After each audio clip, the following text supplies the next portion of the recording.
Everyone, I am Saksham Paliwal from IIT Delhi, Maths and Computing Department, currently studying in second semester, first year.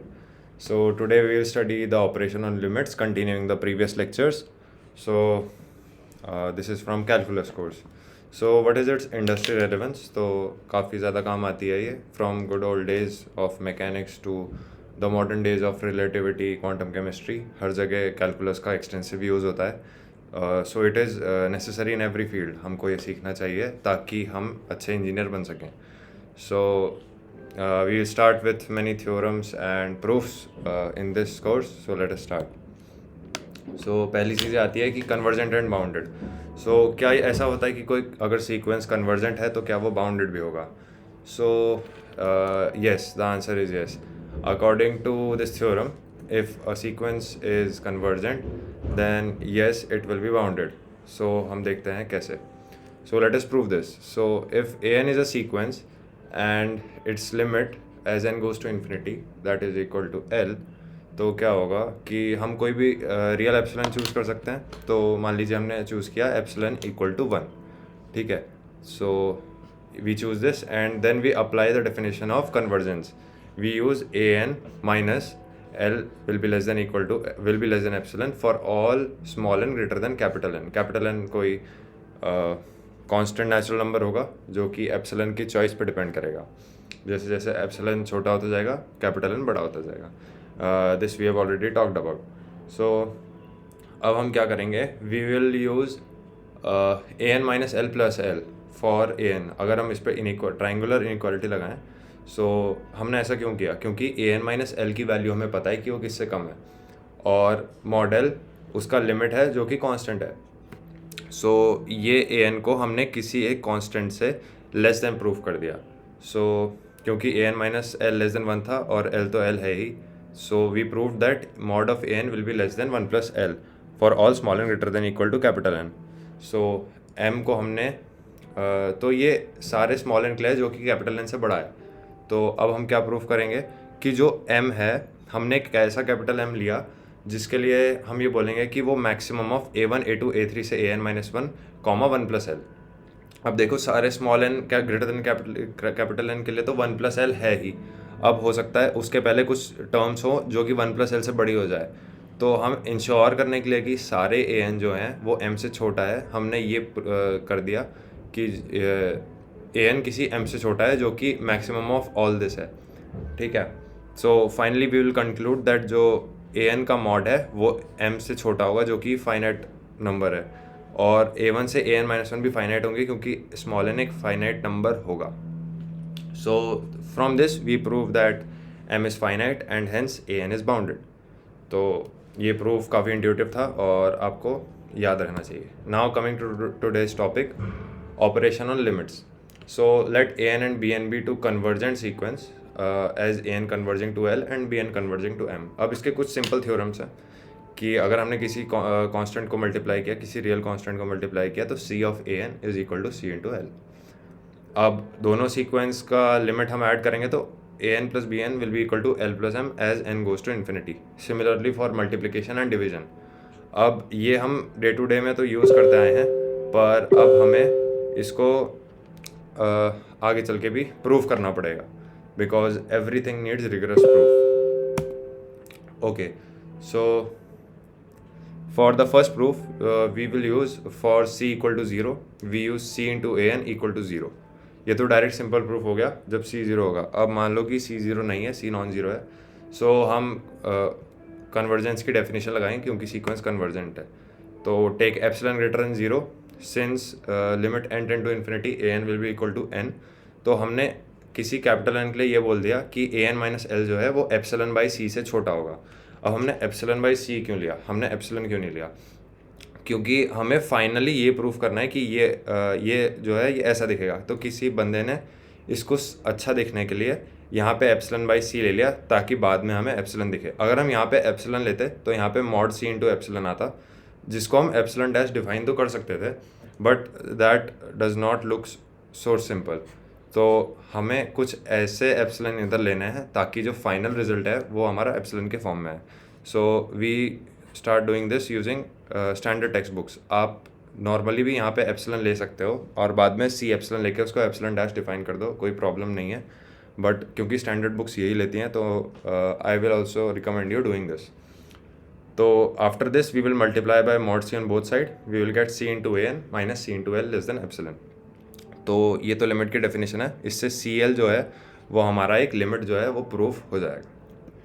अब second proof की तरफ बढ़ते हैं। इसमें भी अगेन देखो एप्सिलन बाई 2 लिया है, एप्सिलन नहीं लिया है। क्यों? क्योंकि हम इन दोनों को आगे ऐड करने वाले हैं और ये जो फाइनल प्रोडक्ट है, फाइनल एडिशन है, वो हम इसको एप्सिलन के बराबर लिखने वाले हैं। तो ताकि वो स्टैंडर्ड दिखे इसलिए हम यहाँ पे एप्सिलन बाई 2 लेते हैं। Now this is the definition of convergence and this also is the definition of convergence. तो हमें क्या दिखेगा आगे कि for any n greater than n1 और n2, इन दोनों में से कोई सा भी जो है ग्रेटर देन जो भी बड़ा होगा वो हम ले लेंगे। तो उसके बाद हम क्या करेंगे कि a n plus b n minus L plus M less than a n minus L plus b n minus M. इसमें अगेन ट्राइंगुलर इनइक्वालिटी लगाई है हमने और ये जो है ये इधर हमारे पास प्रेजेंट था, तो ये क्या हो गया epsilon by 2 plus epsilon by 2। तो फाइनली हमारे पास क्या है कि इसकी लिमिट क्या होगी, एल प्लस एम हो जाएगी। तो final n tending to infinity वाली लिमिट जो है वो हमारे पास एल प्लस एम आ गई और हमने वो फाइनली प्रूफ कर दिया।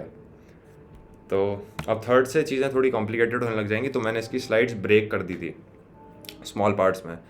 सो ए एन बी एन था तो उसकी लिमिट एल एम आएगी, ऐसा प्रूफ किया है, ऐसा हमने अज्यूम कर लिया।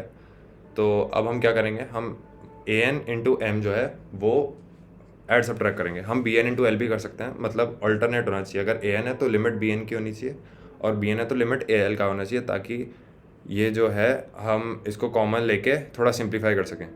तो यहाँ पे हमने क्या किया, ए n b n minus A N M, इसमें से ए एन कॉमन ले लिया ताकि ये जो बी एन माइनस एम है ये एक लिमिट जो होती है जो कि कन्वर्जेंस का डेफिनेशन में हमें यूज़ आएगी वो आएगी, और एम इसमें से कॉमन लेके ए एन माइनस एल अगेन आ गया ताकि हम इसे किसी एप्सिलन की फॉर्म में लिख पाएँ। ठीक है, अब ये लेस देन इक्वल टू होगा, इसको हमने अगेन ट्राइंगुलर इनइक्वालिटी में ब्रेक कर दिया यहाँ से, और ब्रेक करने के बाद हमने इस टर्म को अलग लिखा और इस टर्म को अलग लिखा। अब एन जैसे कि आप जानते हैं कि कन्वर्जेंट है तो बाउंडेड भी होगा, तो वो उसका कुछ यूज़ होगा यहाँ पे।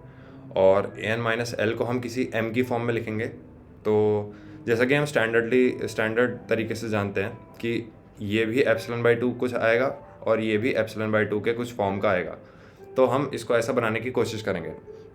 सो नेक्स्ट स्लाइड में आते ही देखते हैं हम। क्योंकि ए एन कन्वर्जेंट है तो कोई के ऐसा होगा ही, क्योंकि ये बाउंडेड है तो ए एन लेस देन के होगा फॉर एवरी एन। तो हमने बी एन माइनस एम को कैसे ले लिया, एप्सिलन बाई 2 के की फॉर्म का ले लिया, ताकि ये के इंटू एप्सिलन बाई 2 के जो है इसमें से के कट जाए और हमारे पास बचे सिर्फ एप्सिलन बाई 2। अब ये m है तो आपको लगेगा कि इसको लेना चाहिए हमें एप्सिलन बाई 2m, ताकि ये m जो है ये यहाँ पे कैंसिल ऑफ हो जाए। बट ये गलत है, क्योंकि नेक्स्ट स्लाइड में चलते हैं, हम आपको बताएंगे कि m जो है वो ज़ीरो भी हो सकता है। We have not taken that possibility. So m यहाँ पे ज़ीरो हो सकता है, तो हमने थोड़ी सी चालाकी दिखाई और उधर m+1 ले लिया ताकि डिनोमिनेटर तो ज़ीरो नहीं हो। और उसके बाद m अपॉन m+1 जो है वो 1 से छोटा होता है, इसलिए एप्सिलन बाई 2 इंटू 1 से छोटा हो जाएगा। तो एप्सिलन बाई 2 अगेन हमारी इनइक्वालिटी में तो आ गया। तो इस इक्वेशन को फिर कैरी फॉरवर्ड करके हमने यहाँ पे लिखा, तो हमारे पास फाइनली आ गया कि a n b n minus L M जो है वो एप्सिलन से स्मॉल होगा। So we have proved this. Okay, so for the final proof में आप थोड़ा ध्यान से देखिए कि हमारे पास है a n by B n. इसको अगर हमने लिख दिया a n into 1 by B N की फॉर्म का, ठीक है।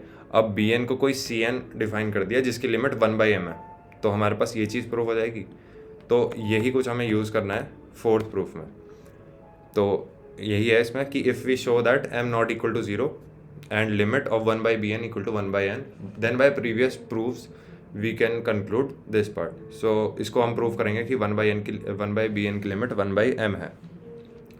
सो एप्सिलन को हम क्या लेंगे, मॉड एम बाई 2 ले लेंगे फॉर, और नेचुरल नंबर कोई n1 लेते हैं जिस पर डिपेंड करता है।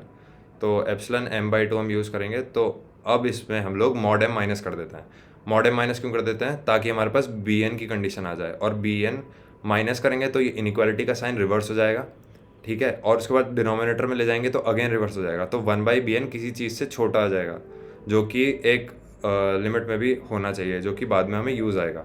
तो हमने मॉड m माइनस किया दोनों साइड से, इधर इनइक्वालिटी का साइन रिवर्स हुआ, पर ये m/2 ही बचेगा क्योंकि m माइनस m/2 m/2 रहेगा। और ट्रायंगुलर इनइक्वालिटी लगा दें तो इधर bn आ जाएगा, ठीक है। अब ये किसी n1 से बड़े के लिए था, तो 1/bn जो है वो 2/mod m से छोटा आ जाएगा, इसको अगर हम लोग रेसिप्रोकल कर दें तो। अब फाइनली हमें निकालना क्या था, हमें निकालना था 1/bn माइनस 1/m की लिमिट, क्योंकि हम ये चाहते हैं कि 1/bn जो है वो 1/m पे कन्वर्ट्स कर रहा है या नहीं। तो वो हमने किया। अब हमारे पास बचा bn minus m by bn into m, LCM लेके। तो bn की कंडीशन हमारे पास है, ठीक है, और bn माइनस m की भी है क्योंकि bn m को कन्वर्ट्स कर रहा है। तो हमारे पास आ गया 2/m² into bn minus m। अब bn माइनस m जो है वो किसी एप्सिलॉन से छोटा होगा, क्योंकि अब हमें इसको स्टैंडर्डाइज करना है अगेन। तो हम bn माइनस m का जो एप्सिलॉन होगा वो कुछ ऐसा लेंगे जो आगे हमें यूज़ में आए। तो हम उसको ले लेंगे, कैसा ले लेंगे, एप्सिलॉन m²/2, समझ रहे हैं आप, क्योंकि m² जो है वो ऊपर नीचे कैंसिल हो जाएगा और t2 जो है वो ऊपर नीचे कैंसिल हो जाएगा। तो हमारे पास फाइनली सिर्फ एप्सिलॉन बचेगा, जो कि एक स्टैंडर्ड प्रूफ में चाहिए होता है। तो क्या आ गया हमारे पास, 1/bn minus 1/m will be less than epsilon. So ये भी हमारे पास फाइनली प्रूफ हो गया। So thanks for watching, this was all. Thank you for staying connected with 9 Pointers. Scan this QR code to know more about us.